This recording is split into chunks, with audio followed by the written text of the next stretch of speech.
Hey guys, Ryan here. We are back in the truck, and it is a Thursday morning here in Manitoba in the Central Plains, and it is cold. How cold, you ask? Minus 42 degrees Celsius with the wind chill.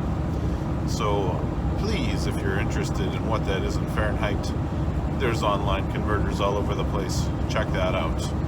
So it's a little rough riding here today. Everything is going to be a little more fragile, a little more breakable, and using a lot more fuel out on the way to one of my jobs in McGregor, Manitoba. I want to talk to you guys. Let's recap a little bit. Last week we had an interesting episode, and I'm not revisiting that, but I do appreciate all the comments, positive or negative, on that video, and the uptake on it was pretty exceptional, so thank you for that. Going forward, hopefully we can put that all behind us and continue to grow together. If you have been watching CROSSFIRE for the past couple of weeks, the past couple of episodes, we are talking heavily about the IFA versus WAF debate, and we have truly lived up to the name CROSSFIRE because we are definitely in the middle of two different battling sides, and we have Anders and Murcha, and those two presenting the argument and the counterpoint for both IFA and WAF. If you haven't watched those episodes, please go back and do so.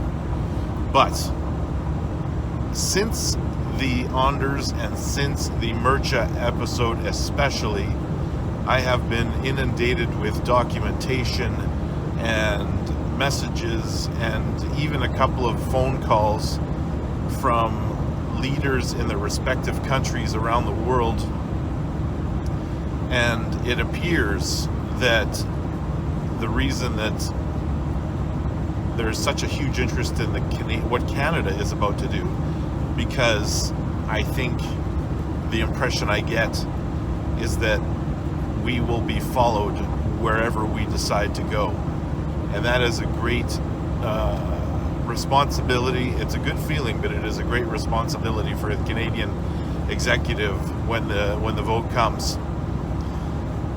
This Saturday, though, Jody Williams from Arm Talk is going to join us again on CROSSFIRE at 9 a.m. Central, and we are going to unpack all the information we have so far, and I will take a definite stance on what I think Canada should do.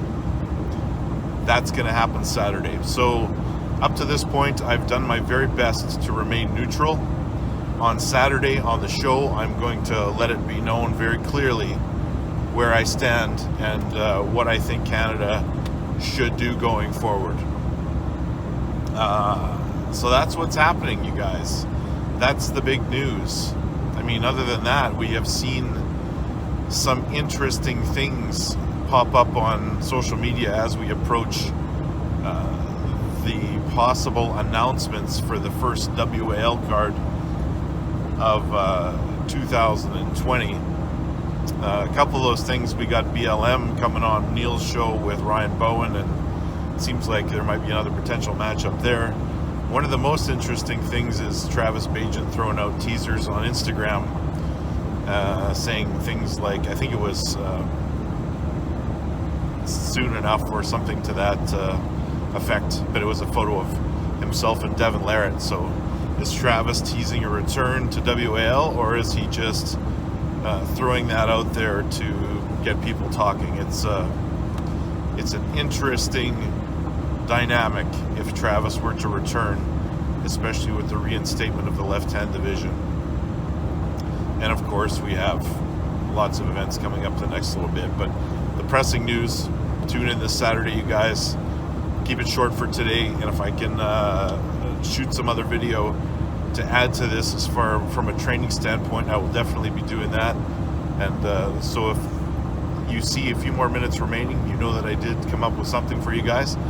Go over to the Patreon site for CROSSFIRE, and there's some exclusive content that's going to be going up there in the next week. Can't talk about it because it may infringe on some copyright laws, but it will be a private post for Patreon members only. And I'll talk to you guys next week.